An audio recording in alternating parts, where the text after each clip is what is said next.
Hello दोस्तों, आज मैं आपके लिए एक खास वीडियो सीरीज लेकर आई हूँ।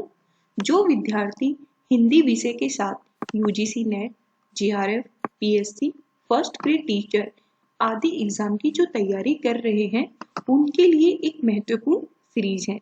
इसलिए आप निरंतर ये वीडियो देखते रहिए। इन वीडियो से आपकी अच्छी तैयारी हो जाएगी कि आपको कुछ और पढ़ने की आवश्यकता नहीं होगी। तो अब हम अपनी सीरीज स्टार्ट करते हैं।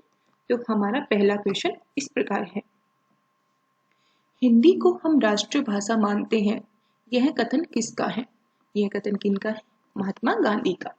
नेक्स्ट क्वेश्चन, अगर स्वराज्य अंग्रेजी बोलने वाले भारतीयों का और उन्हीं के लिए होने वाले हों तो निसंदेह है अंग्रेजी ही राष्ट्रभाषा होगी।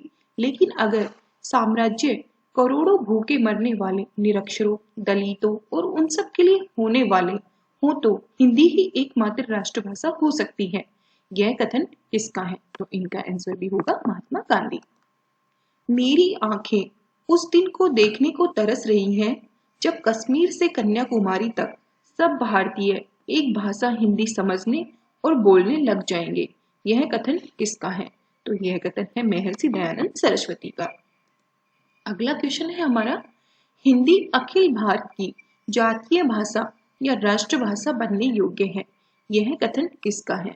तो यह कथन है केशव चंद्र सेन का, जो ब्रह्म समाज से संबंध रखते थे। हमारा अगला क्वेश्चन है, इस समय देश की एकता के लिए हिंदी अनिवार्य है। इस समय देश की एकता के लिए हिंदी अनिवार्य है, तो यह कथन है राजा राम मोहन राय। यह क्वेश्चन बहुत बार पूछा भी जा चुका है और आगे भी आने वाले एग्जामों के लिए बहुत ही ज्यादा महत्वपूर्ण है। अब हमारा अगला क्वेश्चन है, अभी जितनी भाषाएं भारत में प्रचलित हैं, उनमें हिंदी भाषा लगभग सभी जगह प्रचलित है। हिंदी को अगर भारत की एकमात्र भाषा बनाए जाए तो देश में एकता स्थापित करने का क्रम सहज और शीघ्र संपन्न हो सकता है। यह कथन किनका है? यह कथन केशव चंद्र सेन का है। नेक्स्ट क्वेश्चन, अपनी अपनी मातृभाषा की रक्षा करते हुए हिंदी को सामान्य भाषा के रूप में जानकर हम प्रांतीय भेदभाव नष्ट कर सकते हैं। यह कथन किसका है? तो यह कथन है महायोगी अरविंद का। नेक्स्ट क्वेश्चन, हिंदी का प्रचार का उद्देश्य केवल यही है कि आजकल जो काम अंग्रेजी से लिया जाता है वह आगे चलकर हिंदी से लिया जाए। यह कथन किनका है? तो यह कथन है नेताजी सुभाष चंद्र बोस का। नेक्स्ट क्वेश्चन, हिंदुस्तान की सभी जीवित प्रचलित भाषाओं में मुझे हिंदी ही राष्ट्रभाषा बनने के लिए सबसे अधिक योग्य दिख पड़ती है। यह कथन है इनका आंसर होगा सर टी विजय राघवा आचार्य।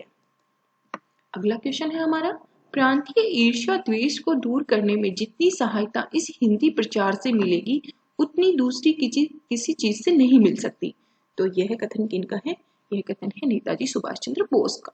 अगला क्वेश्चन है हमारा, हिंदी भाषा की सहायता से भारतवर्ष के विभिन्न प्रदेशों के मध्य में जो एक बंधन संस्थापन करने में समर्थ होंगे वही सच्चे भारत बंधु पुकारे जाने योग्य हैं। यह कथन किसका है? यह कथन बंकिम चंद्र चटर्जी का है। अगला क्वेश्चन है हमारा, भारत के सभी स्कूलों में हिंदी की शिक्षा अनिवार्य होनी चाहिए। यह कथन किनका है? तो यह कथन एनी बेसेंट का है। यह क्वेश्चन भी बहुत बार पूछा जा चुका है और आने वाले एग्जामों के लिए भी बहुत इंपॉर्टेंट है। दक्षिण की भाषाओं ने संस्कृत से बहुत कुछ लेन देन किया है, इसीलिए उसी परंपरा में आई हुई हिंदी बड़ी सरलता से राष्ट्रभाषा होने लायक है। यह कथन किनका है? तो यह कथन है एस निज लेगम्पा। हमें उस भाषा को राष्ट्रभाषा के रूप में ग्रहण करना चाहिए जो देश की सबसे बड़े भूभाग में बोली जाती है और जिसे स्वीकार करने के लिए महात्मा जी ने हमसे आग्रह किया कि वह हिंदी है। यह कथन किसका है? तो यह कथन है, इस क्वेश्चन का आंसर हो जाएगा रविंद्रनाथ टैगोर। अगला क्वेश्चन है हमारा, प्रजातंत्रीय देश में अधिकतम जन समुदाय द्वारा बोली जाने वाली भाषा ही कार्य कर सकती है। हिंदी इस कसौटी पर पूरी तरह खरी उतरती है। यह कथन किनका है? यह कथन है अनंत संयनम आयंगर का। अब हमारा नेक्स्ट क्वेश्चन है, दक्षिण भारतीयों को पूरे भारत में सरकारी तथा व्यावसायिक नौकरियां पाने के लिए भी हिंदी बोलने, समझने और लिखने का ज्ञान प्राप्त करना जरूरी होगा। तो यह कथन किनका है? सी राजगोपालाचारी जी का। अब हमारा नेक्स्ट क्वेश्चन है, हिंदी समस्त आर्यावर्त की भाषा है, यद्यपि मैं बंगाली हूँ तथा इस वृद्धावस्था में मेरे लिए गौरव का दिन होगा जिस दिन मैं सारे भारतवासियों के साथ हिंदी में वार्तालाप कर सकूं।